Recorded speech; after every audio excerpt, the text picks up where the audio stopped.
Good morning. Welcome to another edition of Wrench, Ride, and Repeat. It's another rainy day in Pennsylvania here, and we're expecting to get rain for the next couple days. So it's good to get a couple projects up, and I'll probably get some more videos out. I'd like to thank the subscribers that I've been getting. The channel's growing real nice, and I really appreciate the attention. If this is your first time, please like and subscribe, and we'll get some more content. I got the garage all set up today. I'll take a quick swing around. We're pretty much 99% moved in here now. I got my wife's, my three, and then this guy right here is a 99 fat boy that's got a few problems. So we're going to take a look at him. But today, before that, we're going to build a carburetor. I got some feedback on my channel about that quick short I did about assembling the Super E carburetor. And somebody said, how the hell am I supposed to know how to put a carburetor together if I only did it in a minute? So today we're going to walk through putting an S&S together, pulling it out of the box, showing you all the parts. And we'll put together a functioning carburetor. I could probably slap it on one of these bikes and be going this afternoon. But it's raining. Stick around. So here we are. The carburetor is completely broken down. And there's some variableness to all of this because there's different models of bikes or engines, different years. The evolution went from a bottom breather to a top head breather engine in its time. These are versatile from shovels and Evos and twin cams. I think that's the majority of them. I don't think you'd put anything like this on a pan, but it's not to say you wouldn't or you can't. So first I'm going to start out talking about the backing plates real quick.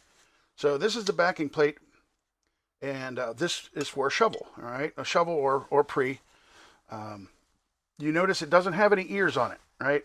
If you see the picture there, the newer ones, or the ones for Evolutions and twin cams, have ears on them. The Evolution has just a little bit with ears, so you can put a bolt in and bolt it to the engine. It just bolts to the engine, that's it.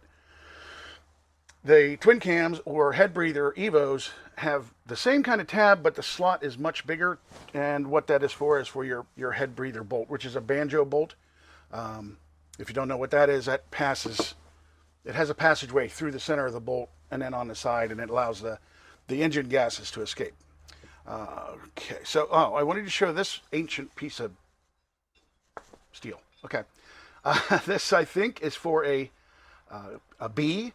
All right, and it was like that long. It's very big carburetor. Same kind of design, except the B's didn't have an accelerator pump, and we'll talk about that in a little bit. So that's an old guy. Yeah, here's their mounting hole. All right, so they're all a little different.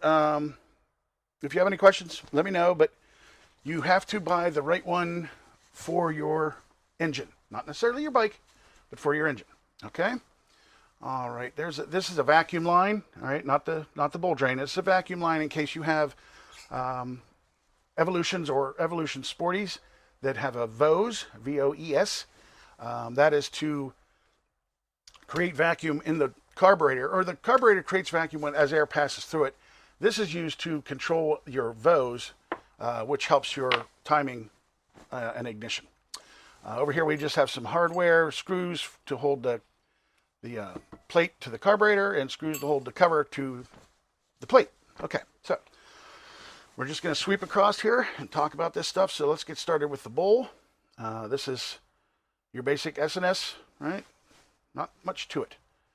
Here's your intake from your gas tank. Here's your drain, and I like the drain on these because if you put it all together and you start the bike and the bowl is full of gas and something's wrong, now you got to take the bowl off or take the carburetor off.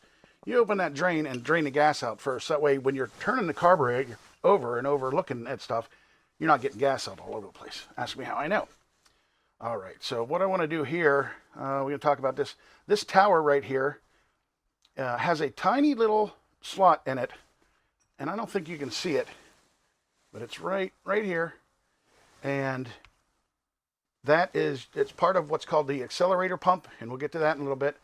The accelerator pump, what it does is you set it so when you initially wick your throttle, this little tube right here shoots gas into the barrel of the carburetor and gives you a little extra go, okay? And there's a whole system of how that works and where that gas comes from. This is your float pin housing, basically, you could call it. All right, that's where your float pin goes to, and we're going to put the float in here in a second, discuss that. And then I'm going to get the accelerator pump underneath in a minute. So let's do the float. And we'll put the float together here. You get your pin. All right, pin first.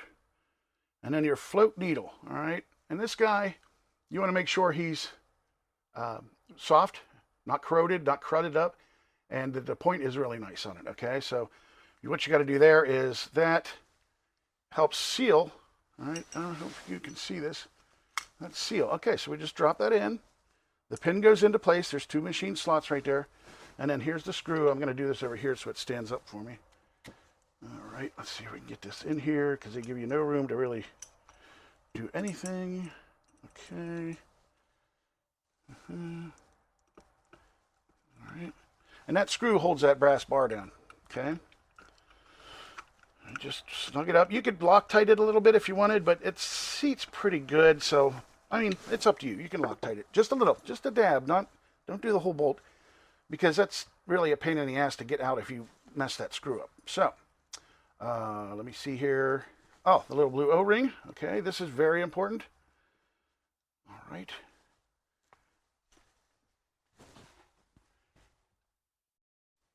So we got our needle valve in there, and here's your float. So as the bowl fills up with fuel, the float will rise, and this needle goes down. All right, as this comes up, if you press on this side, it goes up, and it goes down. All right, and your needle inside here, that little rubber tip is sealing the bottom of the intake where this comes in. So it only fills up so far. If this doesn't work or you don't have that adjusted right and this thing doesn't shut that valve, you're going to get overflow out of this little tube here. And this should have a little hose on it that goes to the ground. Okay. Excuse me. So that's what will happen. So the book says, the manual says the float level needs to be within 1/8 to 3/16 from the top of the float to the gasket side, or to the gasket flatness there. So I've already done this. I checked it, so it's good. I'm just showing you for intensive purposes how to do this.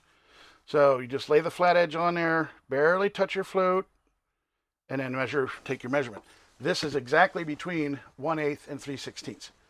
So it should be good. It should close. It should operate the way it should. All right. So that's really basically it inside the bowl itself. But we're going to come over here and talk about the accelerator pump. The accelerator pump. Now there's this guy, all right, and he goes into the body, and when you turn the throttle, it pushes that lever. That lever pushes on this little diaphragm, and you see the little bearings and the spring in there, and this will be full of gas, and it'll push, and pressure and gas will come out right there where you want it. Okay. And there's adjustment to that. We'll talk about that soon too. So this is a little tricky because there's some different parts in here. Of course, there's little marbles, little bearings. And okay, so this is the bottom. This is the cap.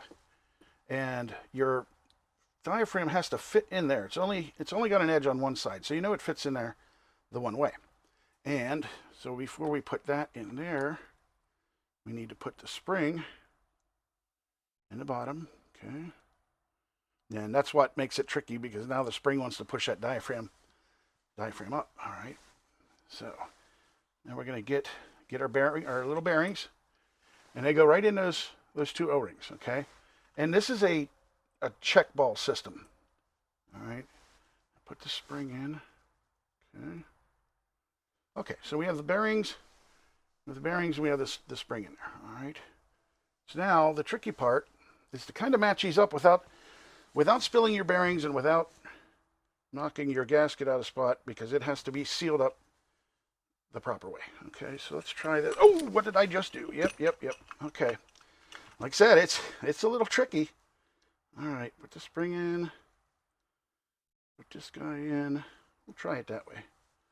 And then I didn't lose my marbles. Haha. All right. You know what we're going to need to do here? We might have to put this in the vise. All right. So we're going to try it this way, right? The lip up. And then set this down there very gently. And what you want to do is you want to look. Okay. We got lucky, right? See, there's no gap, right? You can't see any light through there. If you can see light through there, then your diaphragm isn't sitting right. It's not in its track where it's supposed to be. So don't let your finger off that until you get a screw in or two. Okay, got him in there. This probably isn't even pointing down to what I want to point down to, huh? Okay, screwdriver.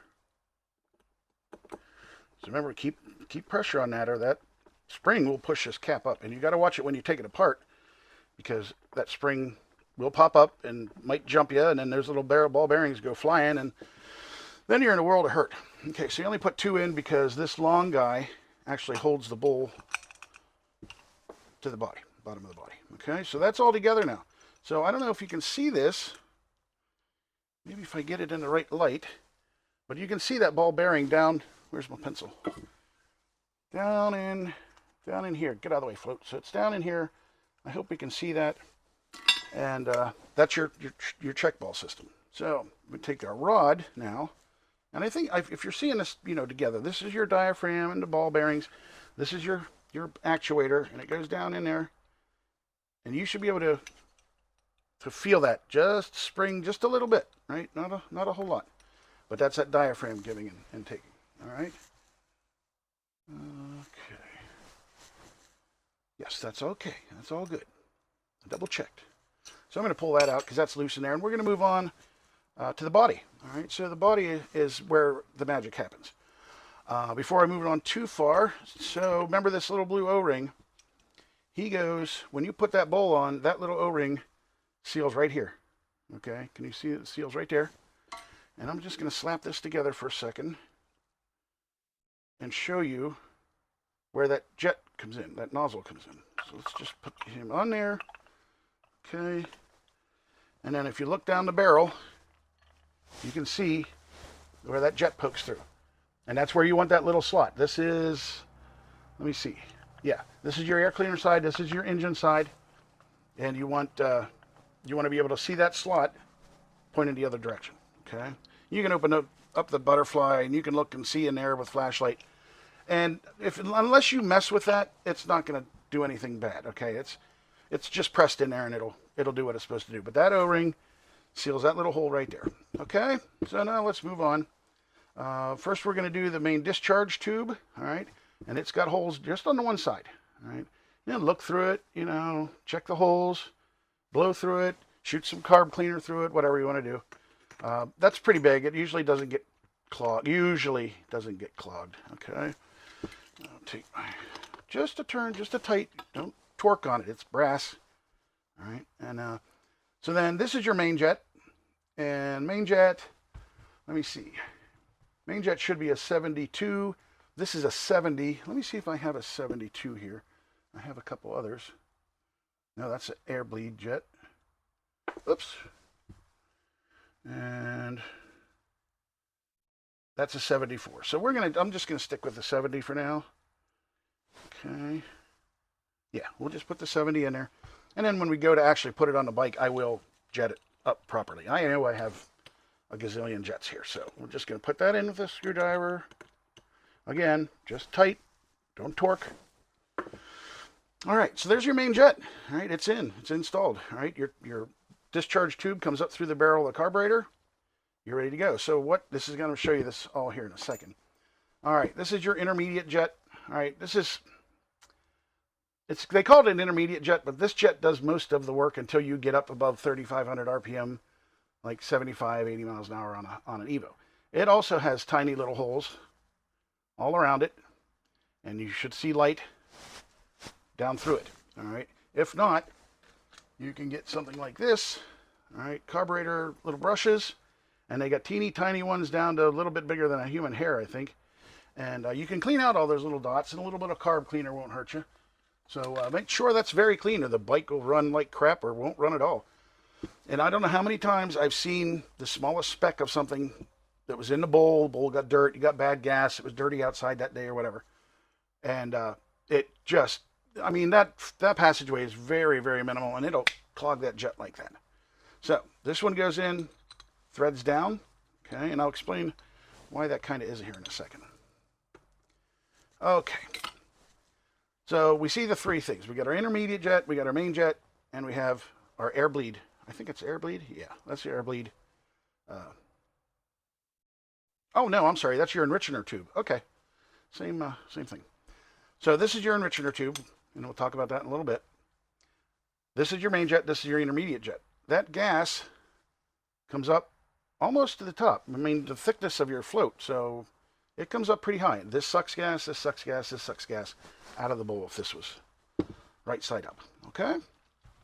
So we want to do this air bleed jet, and the reason they put these in here is they can adjust them. So if you got a super big engine and you want to go super big jets and you got to do all this, this has to be balanced out. So we'll put the that in there. He's a little tricky to get in there too. All right, get him in. All right, now this doesn't stick down below because it's air bleed. So imagine this brand new carburetor, never had gas in it, never had nothing. This gasket's going to seal this face.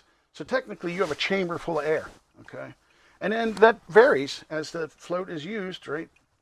So you want to get the air out, and I believe, don't quote me on this, but that air bleed allows that air pressure to, to balance out, and it comes out right here, okay? So we're gonna put the bowl on. Let's put your gasket on. I don't think there's any more internals here. All right. And do I do this? Am I doing this right? There we go. Boy, that's one thing gets me almost every time. So there's your gasket. Up. All right. Okay, that won't work like that, will it? Let's try it. You really can't do it the other way. Yeah, that'll fit down through there. I was just looking at the O-ring to see if it was going to, seal where it's supposed to seal right there, and it will. Okay, so maybe just... I put my lever in. Aha! See, I did forget something. So over here on our accelerator pump, I'm going to put that rod back in there. So it's not difficult. It's sort of technical, you could say. All right, so now we're going to sandwich these guys together. That goes in all the matching places. Oh, I was off by one there. Yeah. There we go. Okay. So we got a gasket in there. Work everything together, and it just pops together, okay? So it's good. So let's put the long screw in, and we'll call accelerator pump done.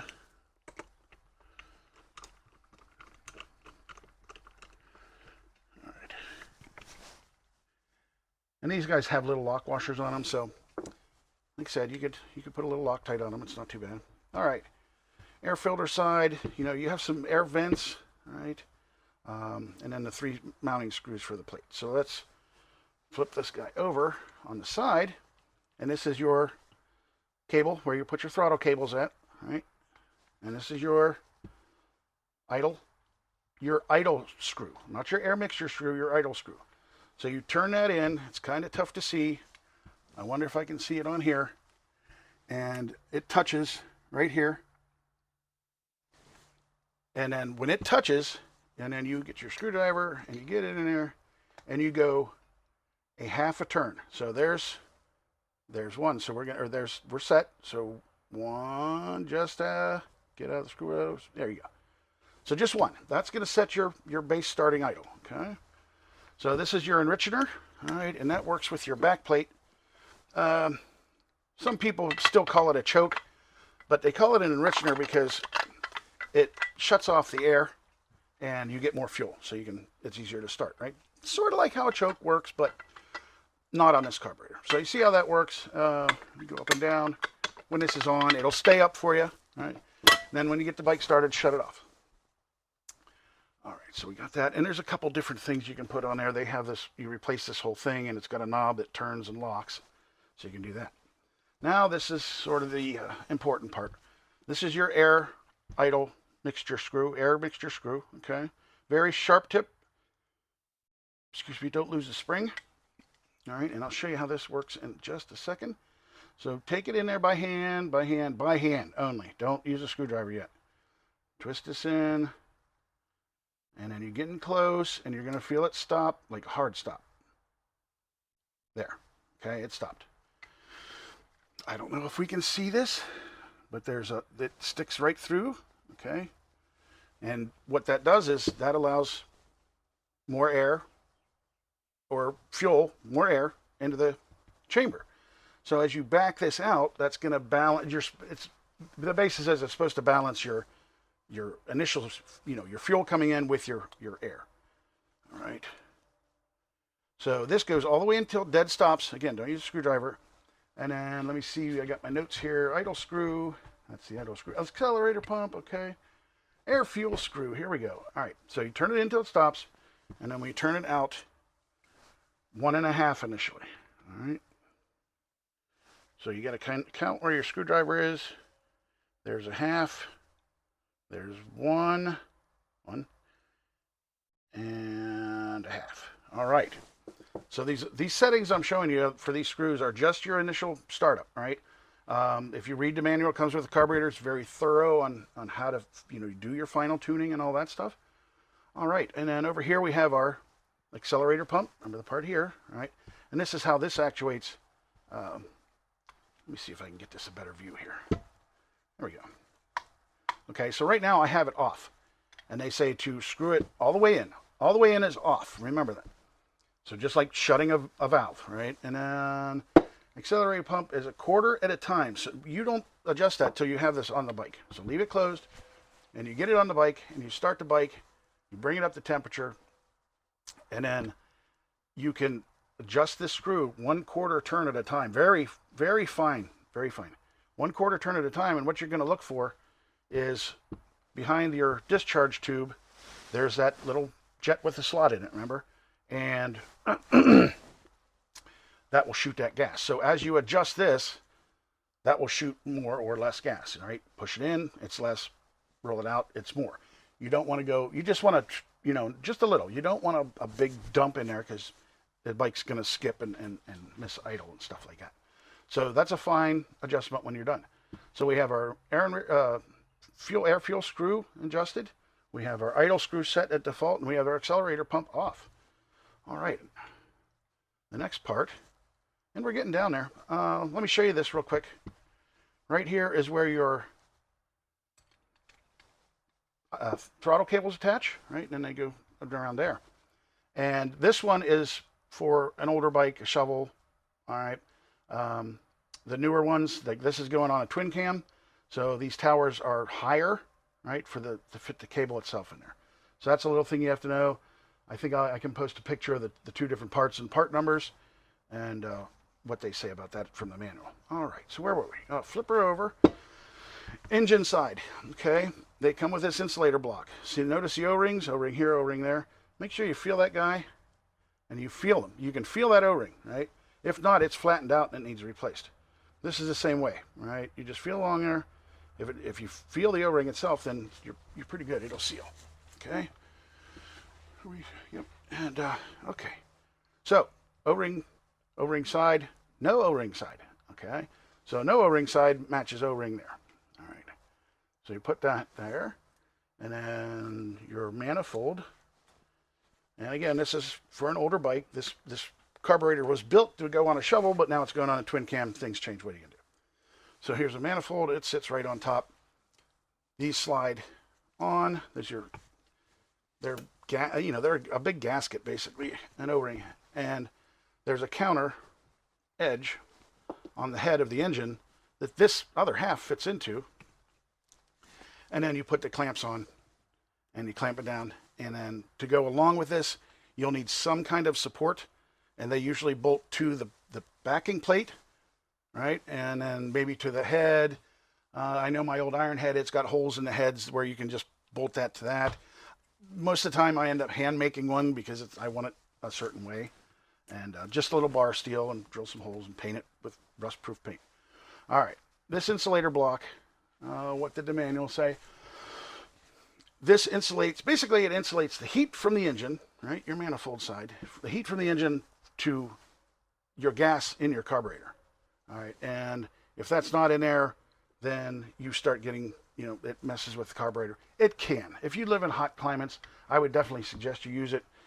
They say to use it anyway, but it's probably a good thing just to use it anyway because, that's how it was designed. Okay, word to the wise, and I've done this so I know what I'm talking about. You get all this on here. Let me pull these off so it's a little quicker. And you put your manifold on there, and you take this big mounting bolt, and you line everything up. Okay. Get him lined up, and you run that bolt in there, right?